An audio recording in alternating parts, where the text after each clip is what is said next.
매를 마다못해 어떤 사람들은 자살 행위로 이 바늘을 삼키고 있더라고요. 그런데 바늘을 삼키면 이 핏을 따라 바늘이 움직여지기 때문에 인차 죽을 수가 없는 거예요. I have often told you stories about the way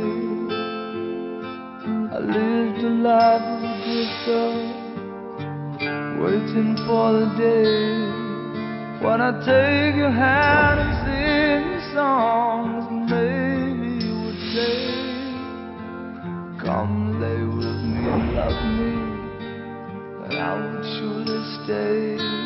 일단 중국을 넘어가면 부끄러운 말이지만 우리를 먼저 성폭행을 해요.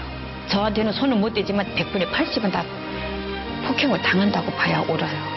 3일 있으니까 모르는 사람들이 왔고 그 사람들이 와서 값을 흥정을 했어요. 동물원 원숭이 세워놓고 구경하듯이 우리를 이리 봤다 저리 봤다. 중국 돈 이민배 8,000원에 흥정을 해가지고 팔려갔어요.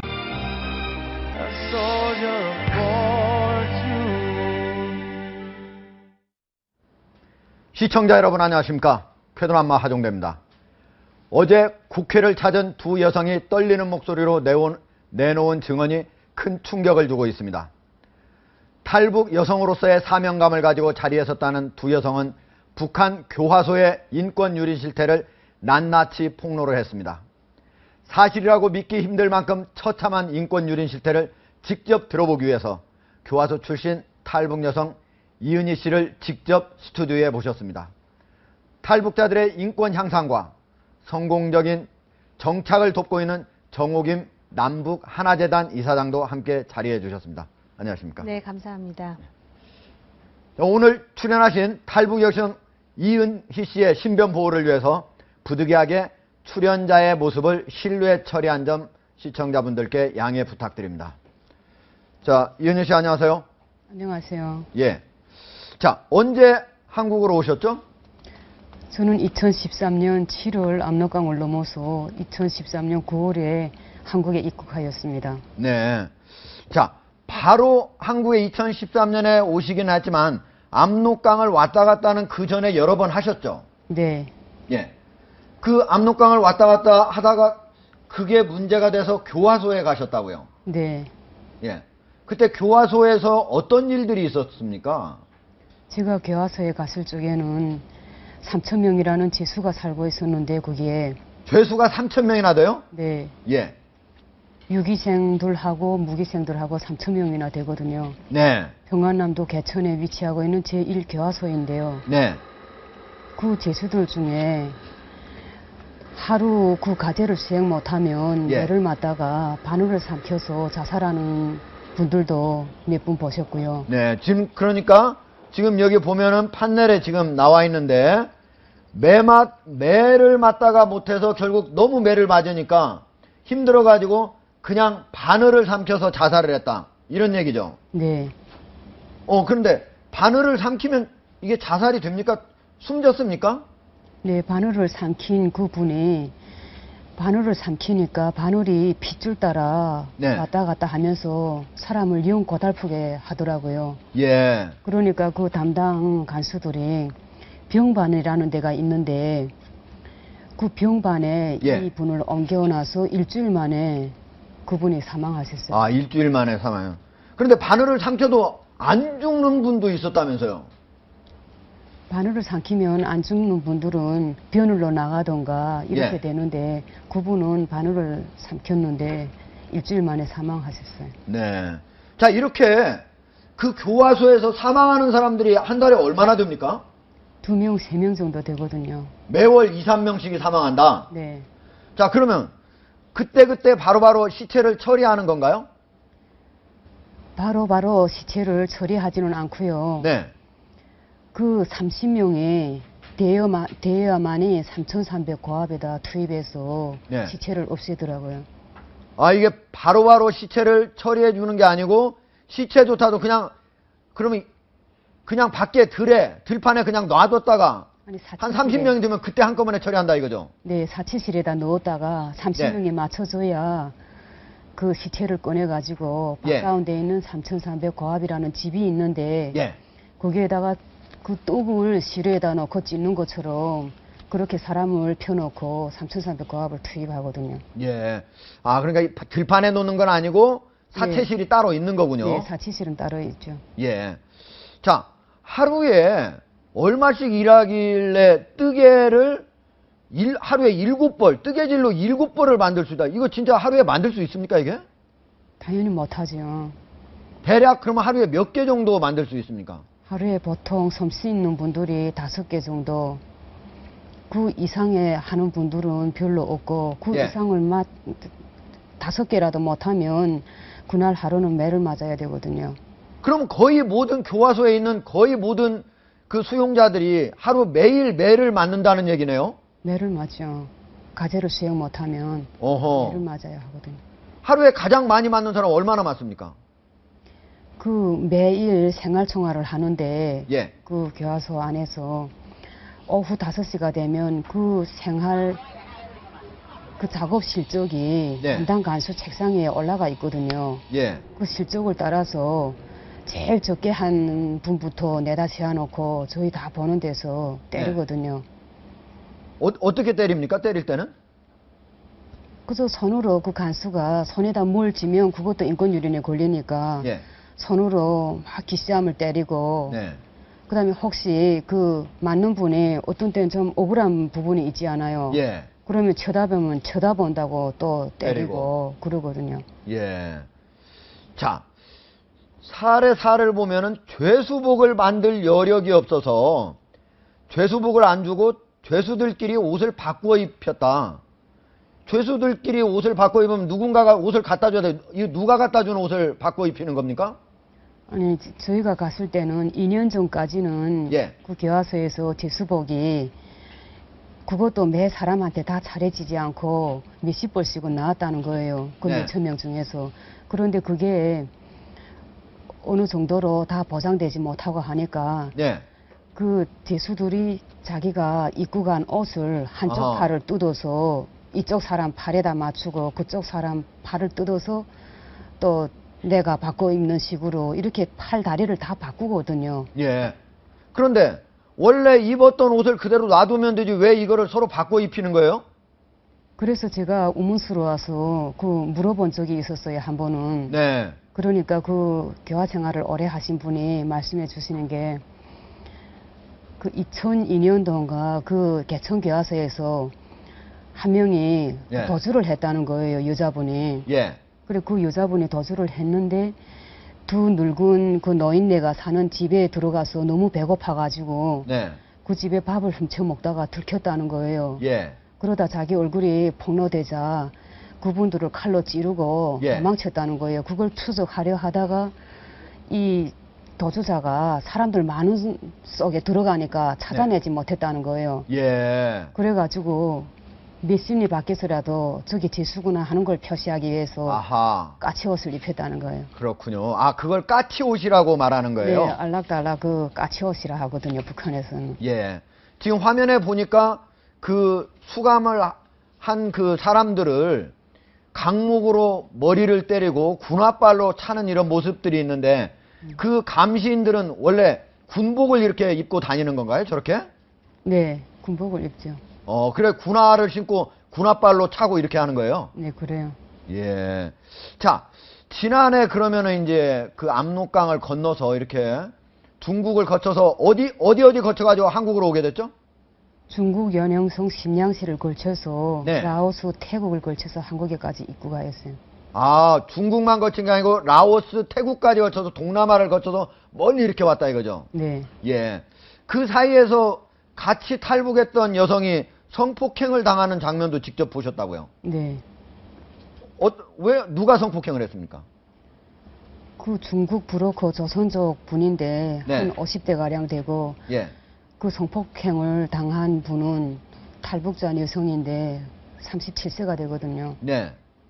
그런데 저희가 심양시에 도착하니까 그 저희가 도착한 날 저녁에 그 여성분이 들어왔거든요. 그 네. 브로커 집에. 예. 그런데 그 다음 날 저희 가족이 버스로 해가지고 떠나기로 했는데 그 인원이 바뀌어지는 거예요. 그 여성분하고. 예. 그래서 아. 저희 작은 아들이 먼저 떠나고 예. 그날 저녁에는 그 브로커와 그 탈북 여성의 그 성폭행을 제가 직접 목격했거든요. 그러면 큰아들은 떠나기 전이어서 같이 또 목격했겠네요? 네, 같이 목격했죠. 아이고. 네. 예, 잘 알겠습니다. 예. 이은희 씨, 예, 감사합니다. 자, 정규민 이사장님. 이런 일들이 많이 일어나는 겁니까? 네, 아니면 이 예. 사람이 아주 좀 특별하게 많이 겪은 겁니까? 저희가 정확한 통계는 없습니다. 예. 단지 중국에 지금 떠돌고 있는 탈북자가 10만에서 15만인데 네. 우리나라 예로 보면 우리나라 전체 탈북자의 75%가 20대에서 40대의 여성들이거든요. 아, 남자보다도 여자가 4분의 3이에요? 우리나라의 탈북자의 75%가 전부 여성입니다. 아, 그렇습니까? 그 예. 여성이라고 보면은 중국의 10만에서 15만을 추정한다면 네. 그 중에 반이 여성이라 하더라도 상당히 많은 수의 여성이 있고요. 그리고 지금 굉장히 취약한 상태죠. 왜냐하면 중국 공안에 잡히면 다시 북송돼야 되기 때문에 네. 저런 인권 유린을 감수하고라도 탈북을 해서 한국으로 오고 싶은 여성도 있을 것이고 예. 또 이제 중국에 머물러 있고 싶은 여성도 있을 텐데요. 지금 그 인권 유린의 상황이 어느 정도로 심각하냐면 네. 지금 이제 한 가지 예를 들으셨는데 UN 인권이사회의 COI 리포트에도 네. 북한 내의 인권 유린뿐만이 아니라 중국 내의 탈북 여성에 대한 인권 유린에 대한 기록도 있는데 예. 탈북 과정에서. 제가 이건- 안타까운 예. 거는 우리가 너무 이분들에 대해서 더 관심을 가져야 되는 게 아닌가. 네. 그리고 이건 진짜 민족적인 문제고요. 예. 여성 인권의 문제고요. 또 길게 보면 모자 복원의 문제입니다. 예. 원치 않는 임신을 해가지고 들어오는 많은 여성들의 그 아이들이 우리말도 못하고요. 또 아주 극단적인 경우는 아이 셋을 데리고 들어오는데 이 세 아이의 중국인 아버지가 다 다른 경우도 있고요. 어허. 다 강제로 성폭행을 당해서 그런 거죠. 그래서 이제 그거를 그렇게 또 단언하기는 어렵습니다. 경우의 네. 수는 많지만 네. 대체로 본인이 원하지 않는 임신을 하는 경우가 상당히 많다라고 네. 말씀은 드릴 수 있습니다. 아까 지금 이은희 씨 같은 경우에 자기가 목격한 게 탈북 브로커가 성폭행을 한 사례잖아요. 네. 그런데 그 사람은 원래 탈북자를 여기에서 한국에서 돈을 받고 도와주려고 이렇게 했던 사람인데 왜 성폭행을 하게 되는 겁니까? 그러니까 이제 여성들이 많다 보니까 그리고 여성들이 결국은 중국을 통해서 아까 말씀하셨듯이 라오스나 태국을 통해서 오려면 네. 브로커의 인도를 받아야 되지 않습니까? 예. 그러니까 거의 이제 브로커에 의존해야 되는 상황이 되는 자기 목숨을 것이죠. 완전히 의존해야 되니까. 예, 또 어떤 경우에는 브로커에게 예를 들어서 얼마를 주기로 약속을 하고 왔는데 중국의 인신매매단들이 그보다 예. 더 많은 돈을 준다 그러면 그쪽으로 이제 팔아 넘기기도 하고요. 예. 그런데 이제 여기서 조심스러운 거는 브로커 행위를 하시는 분들 중에는 인도주의적인 차원에서 정말로 또 탈북인들을 위해서 일하시는 분들도 있겠죠. 네. 그래서 그 모든 경우를 한마디로 일반을 할 수는 없지만 예. 증인이 있고 또 실제로 그런 피해자들이 있고 제가 이거에 또 관심을 가지는 이유는요. 저희 재단이 탈북자들의 정착 사업을 지원해야 되는데요. 예. 저렇게 마음의 병을 안고 오면은요. 예. 정착 자립 안 됩니다. 그렇죠. 전혀 안 됩니다. 저게 그리고 트로마로 남는 거 아니에요? 트라우마로 남을 예. 뿐만 아니라 무기력해갖고 네. 그 중국인 아이들을 키울 생각도 안 하고요. 예. 지금 저 탈북 여성들이 데리고 온 초등학생 1,300명 정도 되는데 예. 그 중에 50%가 넘는 숫자가 중국인 아버지를 둔 어린이들이에요. 북한에서 그렇습니다. 남편과 사이에 난 게 아니라 중국에 와서 결국은 생긴. 그래서 그 어린이들의 경우에는 예. 북한 이탈 주민 정착 및 지원에 관한 법률에 예. 보호를 받지 못합니다. 그렇기 그렇군요. 때문에 탈북 여성들의 생활고와 정신적인 고통은 더 심해지겠죠. 그렇네요. 그것 때문에 지금 우리 정부에서 북한 인권법 지금 여기저기서 시민단체에서 빨리 만들어야 된다는데 왜 처리가 잘 안 되는 겁니까? 그거는 지금 정치권의 문제이기 때문에 예. 제가 공공기관장으로서 말씀드리는 것이 상당히 솔직히 조심스러운데 예. 어차피 지금 발의가 됐고 예. 또 상정이 됐고 논의를 통해서 예. 통과가 돼서 보편적인 가치라고 할 수 있는 인권의 사각지대에 예. 저 같은 민족인 저 여성들을 저렇게 방치하는 이것도 우리의 역사적 범죄라고 저는 개인적으로 생각합니다. 예. 앞으로 정부 지원 어느 게 좀 꼭 됐으면 좋겠다 하는 게 있다면요? 솔직히 말씀을 드려서요. 예. 이게 중국과의 문제도 걸려 있고요. 또 그 여러 가지 문제 때문에 정부 차원의 지원 없습니다. 아예 그리고 없다. 사실은 몇 년 전부터 저희 재단에 1년에 예. 정부 예산으로 5천만 원씩 주어지다가 예. 올해 그 예산 집행 안 됐고요. 앞으로도 안 될 거고요. 이제 내년에도 안 되고요. 단지 이제 제가 예. 기관장으로서 할 일은 우리 국민 여러분들께 호소해서 후원 받아서 저분들 이제 도와야 되겠죠. 예. 네. 알겠습니다. 정옥임 남북 하나재단 이사님, 예, 말씀 고맙습니다. 네, 고맙습니다. 예. 국회 공모에 이어 이번엔 6.25도 통일전쟁. 김상률 청와대 교육문화수석의 사상 논란, 반미 친북 의혹에 여당 측 사퇴 요구까지. 가 있는지 모르겠습니다. 즉각 사퇴하는 것이 맞고요. 박근혜 정부 연이은 인사 논란이요. 이번엔 비선 실세, 공론화 위기까지. 박 정부 그림자 실세로 불리는 정윤회 실제 국정 개입 문건 파문. 국정 개입 사실. 이러한 감찰 보고서를 입수해서 보도했다고 하면은 이 사실을 부인하지 못할 것입니다. 정윤회가 비선 라인을 동원해 김계춘 교체설을 살포했다. 민경욱. 청와대는 오늘 중으로 문건을 작성한 행정관 및 세계일보를 고소하기 위한 고소장을 제출하는 등 강력한 법적 조치를 취할 것. 정윤회 국정 개입 보도에 발칵 뒤집힌 청와대와 정치권. 그림자 실세 정윤회의 실체. 비선은 입이 없다. 정윤회 씨의 국정 개입 문건 작성을 지시했다는 전 청와대 비서관이 남긴 말입니다. 하루 사이에도 해명이 바뀌는 청와대와 묵묵부답인 당사자들 속에서 의문만 더해가고 있는 형국입니다. 신동준 21세기 정경연구소장, 강미은 숙명여대 교수, 이준석 전 새누리당 혁신위원장 모시고 자세한 내용 살펴보도록 하겠습니다. 안녕하십니까? 안녕하세요. 자, 강 교수님. 자, 세계일보가 오늘 크게 보도를 했어요. 네. 자, 네, 오늘 비선 라인이 국정에 직접 개입을 했다. 그렇죠. 예, 어떤 네, 내용? 오늘 하루 종일 정윤회 이 이름을 굉장히 많이 방송에서 얘기를 했는데요. 네. 아까 말씀하셨지만 비서에게는 입이 없다.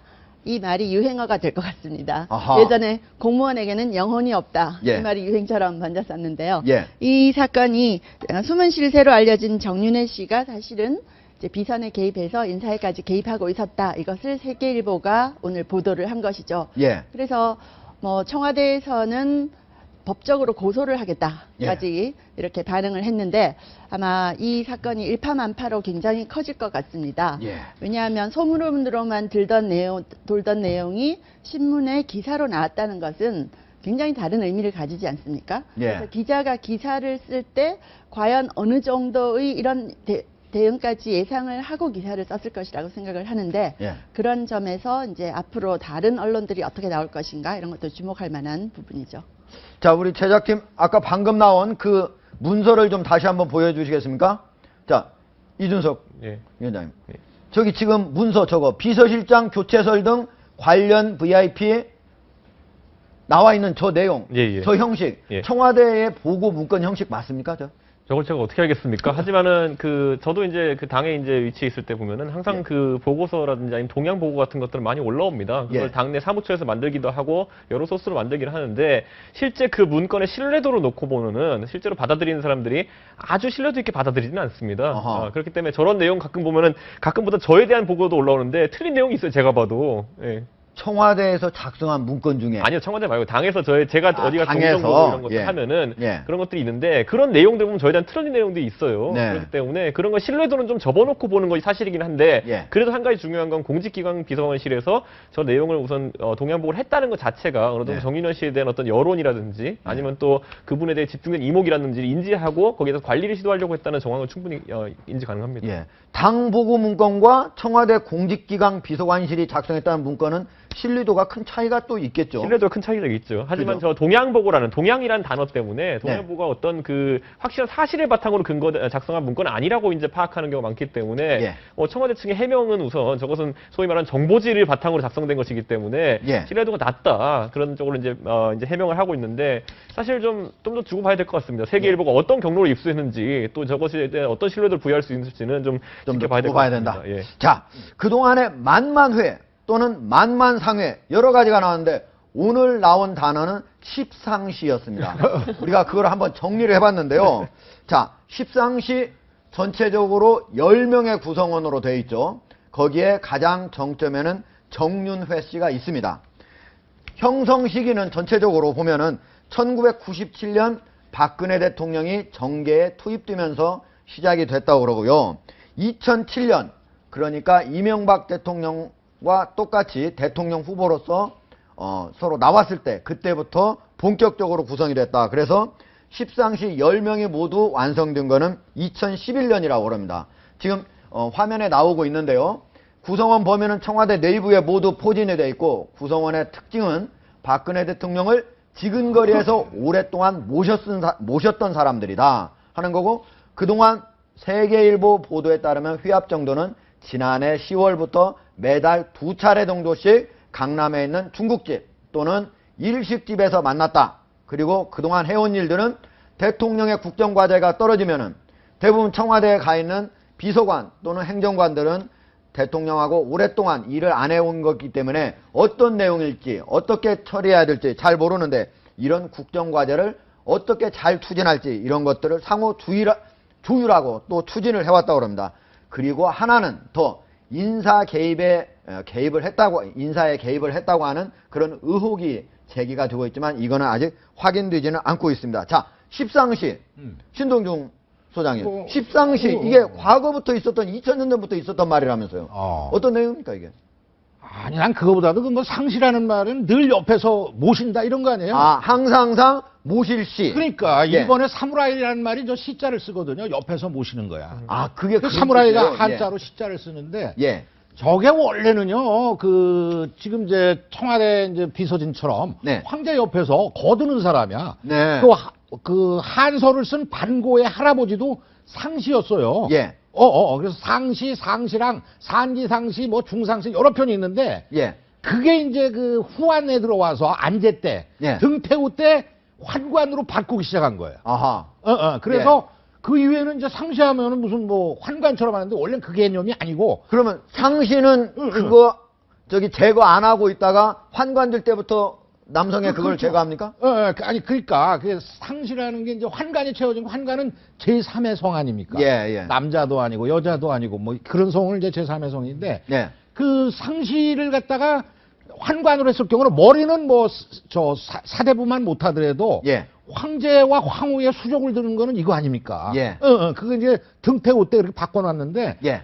조조의 아들 조비 때 이거를 다 하나로 묶어버렸어요. 네. 그러니까 꼭 그 사대부로 다시 바꿔놓은 거야. 예. 그러니까 원소하고 조조가 싸울 때도 그거 때문에 싸운 거야. 근데 알겠습니다. 지금 저 사람들의 저거는 자, 지금 21세기 십상시 우리 우리 나오고 있는데 10명이 되는 문고리 거니까. 권력 3인방이라고 하는 세 사람이 지금 있고요. 맞아. 예. 우두머리가 그 사람들이 있어서. 가장 기초적인 바로 이재만 총무비서관, 그리고 안봉근 제2부속비서관, 그리고 정호성 제1부속비서 이렇게 해서 3명이 있고요. 그 다음에 나머지 또 추가적으로 3명이 있습니다. 우리 화면에 준비되어 있는 거 한 표를 한번 보여주시겠습니까? 예. 제가 볼 때는요. 예.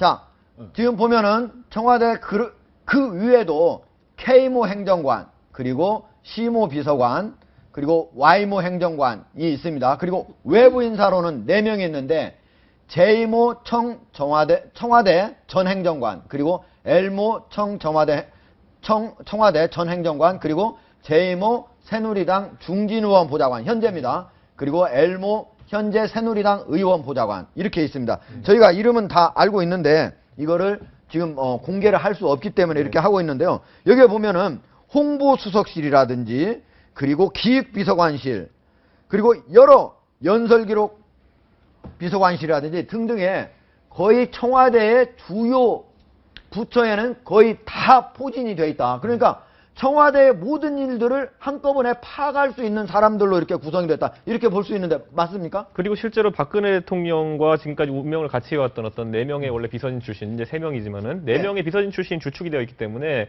저 멤버들 저도 개인적으로 많이 아는 분들이 많지만은 그런데 문제는 뭐냐면은 저분들과 박근혜 대통령의 정치적 여정을 같이 해왔다는 점에서 지금까지 우리가 친박이라고 보통 얘기하는 최근에 가까워진 친박 의원들보다도 더 강한 어떤 그런 대통령과 연결고리가 있다고 이렇게 생각하는 분들이 많은데 개인적인 경험으로 생각해보면 십상시 얘기 들으면 저는 약간 섬뜩했던 게 뭐냐면은 십상시 얘기 본질의 시작은 아까 신동민 소장이 시작하신 것처럼 시작되지만은 마지막에 가면 그들로 인해서 한 나라가 망하거든요. 그렇죠. 그러니까 그들의 농단으로 인해서 한 나라가 망하고 뭐 임금의 성통이 휘려지고 뭐 이런 중간 단계가 있지 않습니까? 근데 약간 그 부분과는 지금 저 십상시라고 거론된 분들하고는 약간 다른 게 뭐냐면은 굉장히 전문 분야가 따로따로 있습니다. 그래가지고 자기 딱 영역 밖으로는 잘 나서지 않는 그런 특성이 있거든요. 그래서 제가 약간 제가 오히려 그래서 안에 있을 때는 조직 안에 있을 때는 제가 답답했던 게 뭐냐면은 가서 물어봐요. 그러면은 좀 입이 무거운 게 아닙니다. 보면은.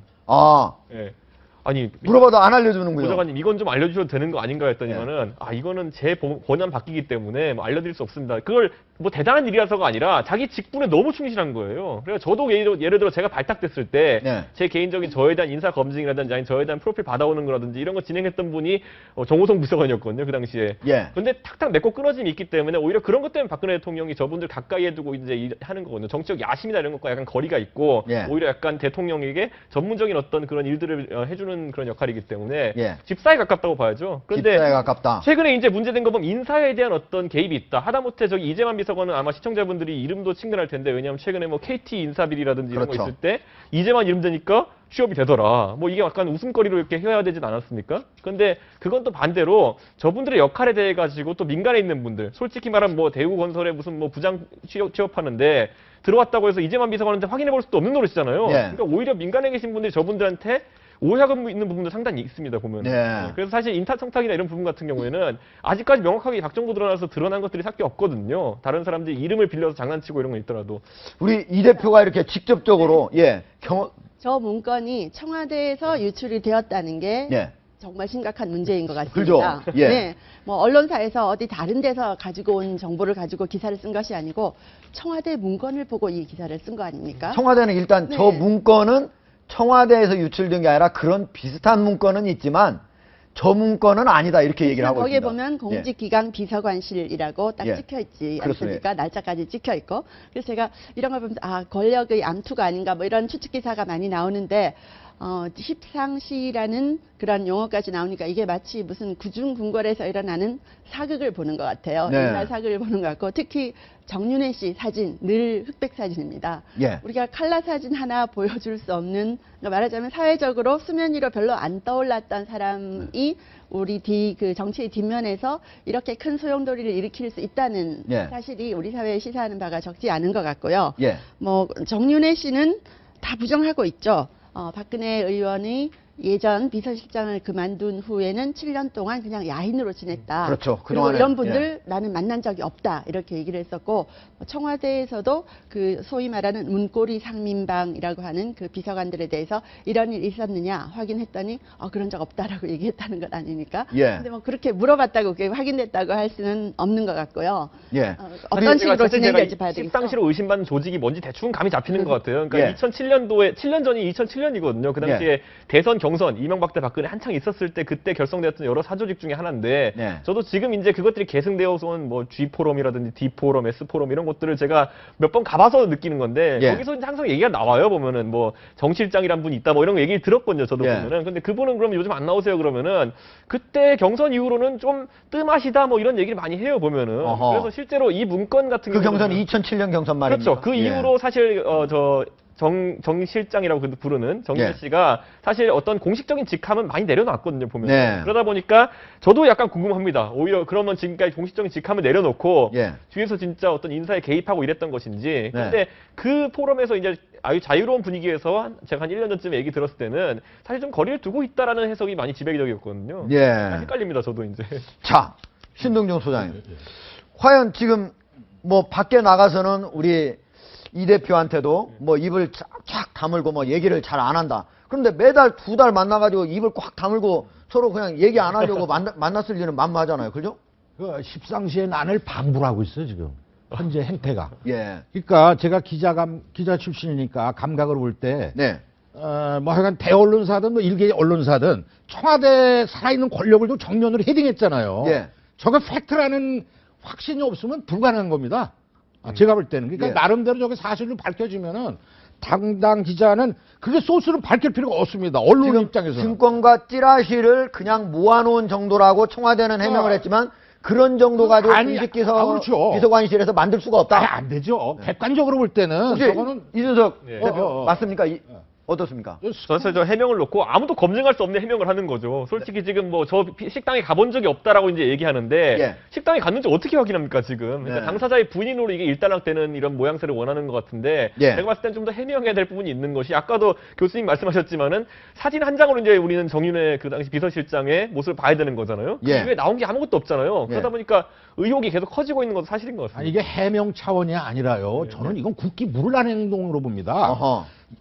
지금 이석균이 이런 통진당 멤버들의 이게 지금 국기 문란 사건에 버금할 정도의 네. 이건 통치 권력의 누수를 자초하는 길입니다. 그러니까 이거를 보도를 사실로 제가 말씀드리겠는데 예. 이게 사실이라면은 예. 단호히 말이죠. 내일이라도 끊어내야 돼요. 전부. 네. 정윤희 씨 경우는 바로 검찰에 서서 다시는 이런 소문이 안 나도록 철저히 검증하고 예. 지금 제가 객관적으로 볼 때는 아까 십상신한 저거 얘기했는데 십상신한 때 그 헤드 역할을 하는 게 장양이라는 사람이에요. 건석이라는 사람도 있고. 근데 예. 조조하고 원수하고 딱 붙었잖아요. 예. 중간에 있던 사람이 하진이라는 사람인데 자기 조카를 이제 황제를 만들어 죽죠. 이제 예. 동탁한테. 예.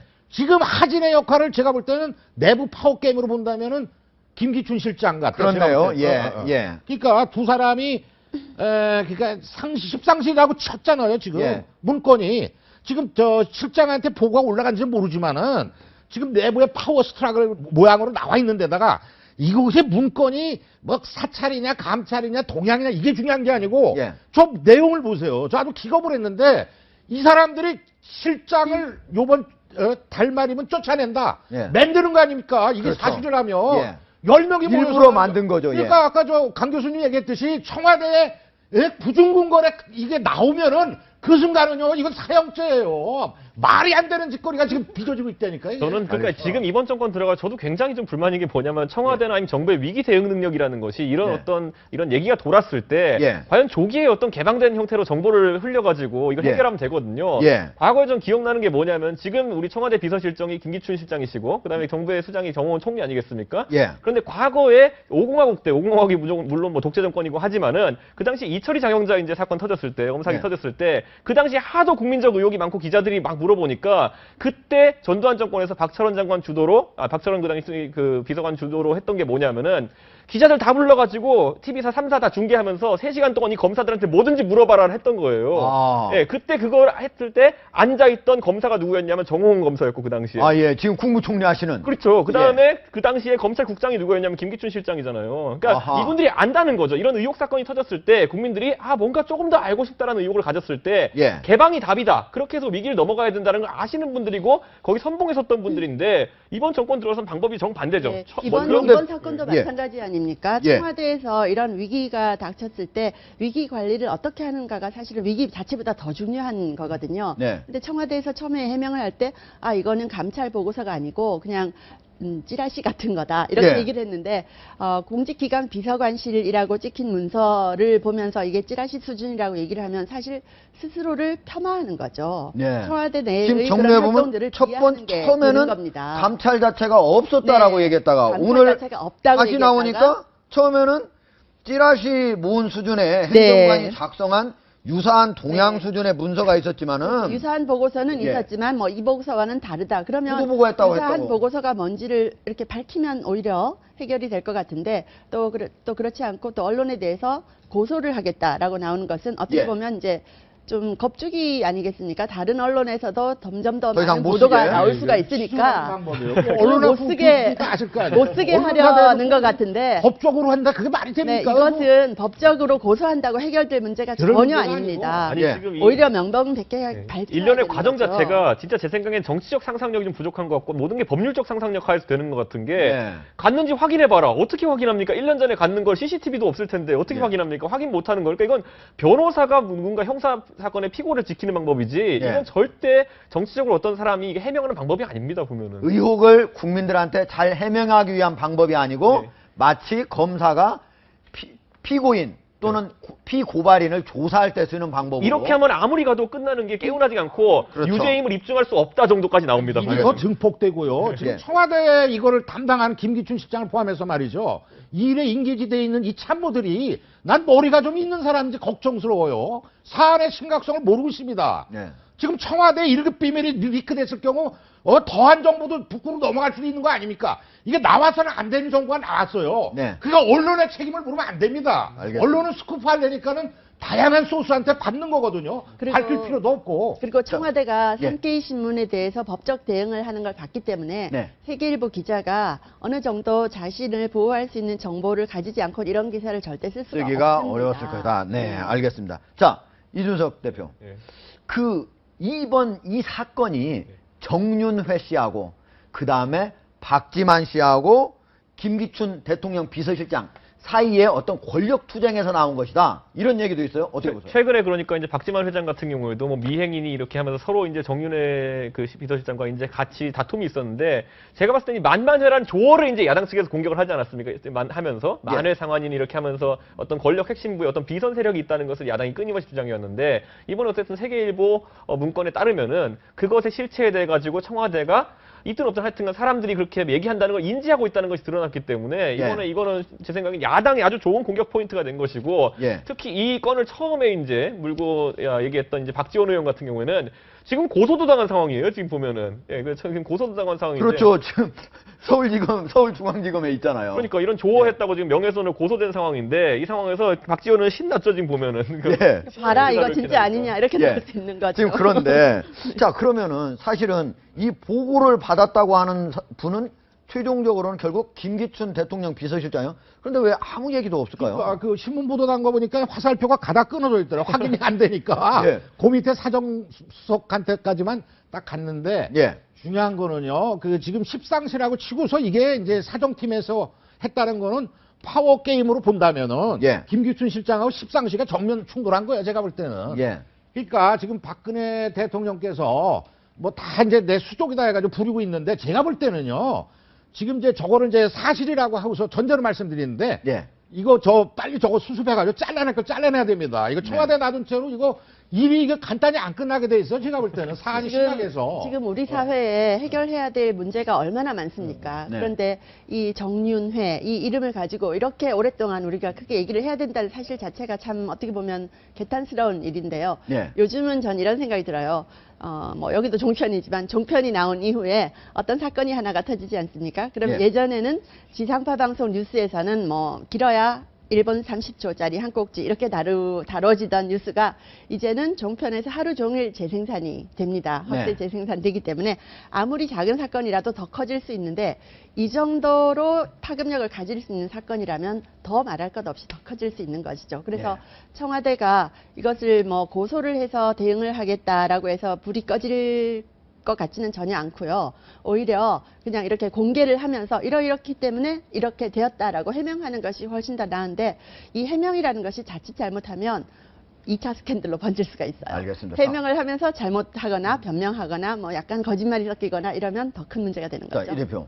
지금 보면은 청와대에서는 이거 그냥 증권가 쯔라시 수준 동향 보고서다 이렇게 얘기를 했지만 실제로 이 보고서를 낸 사람은 그러면 뭐 별거 아닌데 그대로 있어도 되는데 결국은 청와대를 다 떠났죠. 그 공직기강 비서관도 떠나고 그 밑에 있었던 박무경정도 다 떠났죠, 결국. 네, 그렇죠. 이게 보면은 이게 증권가 찌라시라고 얘기하기에는 그리고 누군가가 정치권에 모르는 사람들이 만들어낸 어떤 그런 내용이라고 보기에는 저도 많이 봤죠, 이런 거 보면은. 실제로 요즘은 어떻게도 보내냐면은 카카오톡을 등록합니다. 그 다음에 자기 이름은 점으로 세팅해놔요. 그러니까 아무도 모르게.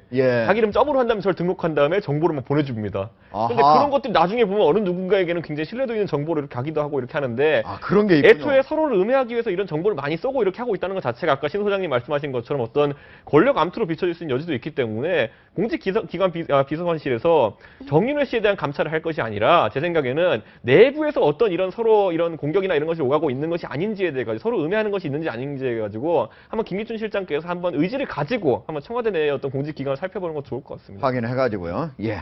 자, 강 교수님. 지금 야당은 아주 신났습니다. 네, 한 건 잡았죠. 예. 지금 뭐 국정조사까지 해야 된다라고 총공세를 펼치고 어떤 내용이 있습니까? 안 그래도 지금 뭐가 없을까라고 생각하고 있을 텐데 야당이 뭐 약간 궁지에 몰리는 이런 와중에서 이 사건이 터져주니까 야당으로서는 정말 좋은 호재를 만났다라고 생각을 할 수밖에 없겠죠. 그래서 뭐 이것을 뭐 국정농단이다 이런 표현을 쓰지 않습니까? 국정농단을 하고 있는 이런 걸 그냥 볼 수 없다라고 하면서 총공격을 지금 하고 있는데 이런 공세가 오랫동안 지속되는 것이 우리 사회에 결코 바람직하지가 않습니다. 그래서 빨리 정리가 되고 그 국정조사를 하기 전에 청와대에서 스스로 이것을 깨끗이 정리를 해야 됩니다. 그렇지 않고 예를 들어서 법정으로 간다고 생각해 보세요. 여기 관련된 모든 사람들이 뭐 법정으로 가서 더 조사를 받고 그렇게 할 수도 없겠지만 그러면서 일이 더 커지는 것이죠. 그렇기 때문에 청와대에서 깨끗이 해명. 정윤회 씨가 고소하지 않는 이건 법적인 어떤 사건이 성립할 수 있는 게 아니잖아요. 근데 지금 청와대가 세계일보를 고소를 하기로 했기 때문에 결국은 고소하면 검찰이 수사해야 되는 거 아닌가요? 수사해서 이제 명예훼손에 대한 진실 여부를 가려야 될 것인데 제가 봤을 땐 지금 여기서 자료가 중요합니다. 청와대가 그러면은 검찰 조사에 얼마나 협조해서 어떤 자료를 내놓을 것인가? 그리고 아까 말했던 것처럼 그 사람들의 동정이라는 것은 전혀 드러날 수가 없거든요. 지금 보면은. 그리고 과거에 여기 뭐 쾌동남마에 나오셨다가 고소당한 분들도 있잖아요. 보면은. 근데 그분들에 대한 소를 나중에 결국 취할 수밖에 없습니다. 그렇기 때문에 왜냐하면 어떤 더 이상 진행할 만큼 사실관계가 나오기도 어려운 부분이 있고 그래서 결국엔 취하해 주거든요. 그렇게 보면은 이런 정치적인 고소고발을 과연 청와대가 이용하는 것 또는 청와대 비서실이 이용하는 것이 과연 옳으냐? 사람을 입막음하는 용도로 사용하는 것이 옳으냐도 또 약간 문제가 될 수 있을 것 같습니다. 저는 그 역사를 이제 공부하는 입장에서 제가 이제 걱정하는 거는 모두에 말씀드렸듯이 국정농단의 말이죠. 십상시에 이게 재현이 될 우려를 제가 자꾸 표현하는 게 아니 정윤이라는 사람이 사인인데 과거의 인연이었겠지만은 한 달에 그 내용을 토대로 말씀드리는 건데 한 달에 2번씩 만나서 청와대 긴급 얘기와 인사 동정 얘기를 전해주고 그걸 가지고 오다를 또 내린다는 거 아닙니까? 비서실장 몇 달 내에 자른다. 이래가지고 심지어는 여의도 증권가 루머를 이용해가지고 이거 천하에 이걸 뭡니까? 그럼 누가 가지고 있는 겁니까? 인사권을. 정윤회가 갖고 있는 겁니까? 박근혜 대통령이 갖고 있는 겁니까? 그러니까요. 있을 수 없는 일이에요. 그러니까 이건 단호하게 이 사안이 이거 뭐 고소해서 될 문제가 아니고 박근혜 대통령은요. 전 개인적으로 좀 부분도 좀 있었으면 좋겠는데 외로우실 것 같아. 아무튼 뭐 뒤 얘기는 옆에 김기춘 실장이든 그 여러 뭐 비서진이든 말이에요. 과감히 자를 거 좀 이 팔을 자르듯이 말이죠. 이런적으로 단호한 결단을 좀 내려주셨으면 좋겠어. 자, 그러면 이준석 대표 지금 이제 해결하는 방법은 청와대가 스스로 진상조사를 해가지고 국민들한테 공개하는 방법이 하나 있고 그 다음에 지금 청와대가 추진하고 있는 것처럼 검찰에 고소고발해서 검찰이 밝히는 방법이 있고 그 다음에 야당이 주장하는 것처럼 비선실세, 국정농단, 진상조사단 꾸리면 자, 세 가지 방법 중에 어느 게 가장 바람직합니까? 제가 봤을 때 야당은 진실 추구보다는 약간 다른 목적이 좀 앞설 것 같고요. 제 생각에 만약 진실 추구, 국민들이 원하는 방향이라면 더 이상 어떤 법적인 어떤 상상력을 발휘하기보다는 제 생각에 정치적 상상력을 발휘해서 국민들이 정말 궁금해하는 건지 뭔지 알려면은 그냥 끝장 대화를 해야 됩니다. 보면은 그래서 그 국민들의 대화를 대신하는 게 누구겠습니까? 지금 청와대 비서실에 충분히 그 홍보를 담당하는 사람들 있지 않습니까? 기자들과 앉아서 이 사안에 대해서 계속 얘기할 수 있는 기회를 만들어야 되는데 지금 보면은 이 정권 출범 이후 계속 제기했던 비판이 뭡니까? 기자들이 물어볼 수 있는 기회가 부족하다 이런 것들인데 제가 봤을 때는 아마 이번 청와대에서 소통 강화의 계기를 좀 삼아야 될 것 같습니다. 강명 교수. 왜 청와대에서는 만약에 이 사람들이 진짜 각 분야에 지금 각각 다 있자고 그랬잖아요. 십상시. 그러면 그렇게 능력이 있고 하는 사람들이면 정식으로 다 청와대에 들어오게 해가지고 활용을 하지 왜 이렇게 비선으로 놓고 할까요? 우리 사회에 그런 게 있죠. 공식적인 커뮤니케이션보다는 비공식적인 커뮤니케이션이 훨씬 더 중요하고 힘을 발휘할 때가 많습니다. 그래서 말하자면 뭐 예를 들면 정작 회의에서는 중요한 얘기가 안 나오고 뒤에서 술을 마시는 자리에서 더 중요한 얘기가 나오는 그런 경우를 많이 보는데 그렇기 때문에 이런 비선 라인이라는 얘기도 나올 수밖에 없는 것이고요. 여기서 중요한 것은 저는 여론이라고 생각을 해요. 이런 사건을 보는 국민들의 그런 여론이 어떨까를 생각해 보면 이제 소문으로 어떤 얘기가 자꾸 떠돌 때는 뭐 사람들이 믿는 사람도 있고 안 믿는 사람도 있겠죠. 그렇지만 소문이 점점 커지면 아니 땐 굴뚝에 연기가 날까 이렇게 생각을 하는 사람들이 많아질 것 아닙니까? 네. 그런데 이렇게 기사가 나왔어요. 그럼 이 기사가 나왔을 때 그 소문을 더 믿게 되는 사람이 많겠습니까? 안 믿게 지금 되는 바로 사람이 많겠습니까? 청와대에서 세계일보를 상대로 고소장을 작성한 고소장을 서울중앙지검에 제출했네. 결국은 검찰에서 밝힐 수밖에 없는 거네요. 아이고 빠르다. 예. 정말 빠르신데요? 전광석화처럼 예. 했습니다. 고소장이라는 경우는 한 페이지 쓰면 되는 거지만 저렇게 빨리 대응할 건 너무 심한 게 아닌가 이런 생각이 듭니다. 그러니까요. 자, 제가 오늘 이렇게 십상시 얘기들이 많이 나왔을 때 제가 한번 일부 카톡을 보니까요. 역대 정부에서 민경욱 대변인의 그 해명 내용을 보고 역대 정부에서 이런 수준의 홍보수석실 처음 봅니다. 해명을 보니 도대체 무슨 말인지 알 수가 없네. 이런 얘기가 있고요. 청와대는 과연 그러면 찌라시를 정리하는 곳인가? 지금 얘기하는 걸 보면 청와대는 김기춘 대통령실장과 박지만 씨 연합군하고 그 다음에 정윤희 씨, 십상시가 서로 한판 싸움을 벌이고 있는 것 같다. 이런 얘기들이 나오고 있습니다. 자, 저는 1분 뒤에 다시 돌아오도록 하겠습니다. 우리나라 부모 5명 중 4명은 자녀에게 사랑한다는 애정 표현을 하지 않는다는 조사 결과가 나왔습니다. 우리나라 사람들의 애정 표현, 자녀에게 뿐만이 아니라 주위 사람들에게도 참으로 인색하죠. 그런데요, 애정 표현은 상대뿐만이 아니라 그 표현을 하는 스스로에게도 긍정적인 효과를 발휘한다고 합니다. 사랑한다, 좋아한다, 예쁘다, 고맙다. 그 말에 담긴 심리가 몸과 마음에 그대로 투영돼서 행복해지고 건강해진다는 겁니다. 내 곁에 소중한 사람에게 오늘 사랑 표현 한번 해보시는 건 어떨까요? 쾌드맘마 오늘은 여기까지입니다. 자, 마지막 기회는 우리 강 교수님께 한번 드리겠습니다. 네, 소문이 있으면 소문은 결자 해지하는 게 맞다고 생각합니다. 네, 진짜 청와대가 이 얘기를 강 교수 얘기를 한번 새겨드렸으면 좋겠습니다. 결단을 내리셔야 돼요. 예. 이건 국정농단 행위이기 때문에. 네. 물론 아무튼 저는 그 보도를 토대로 말씀드리는데 예. 대통령께서 결단을 내리셔야 돼요. 우리 이 대표는 마지막 한마디 하세요.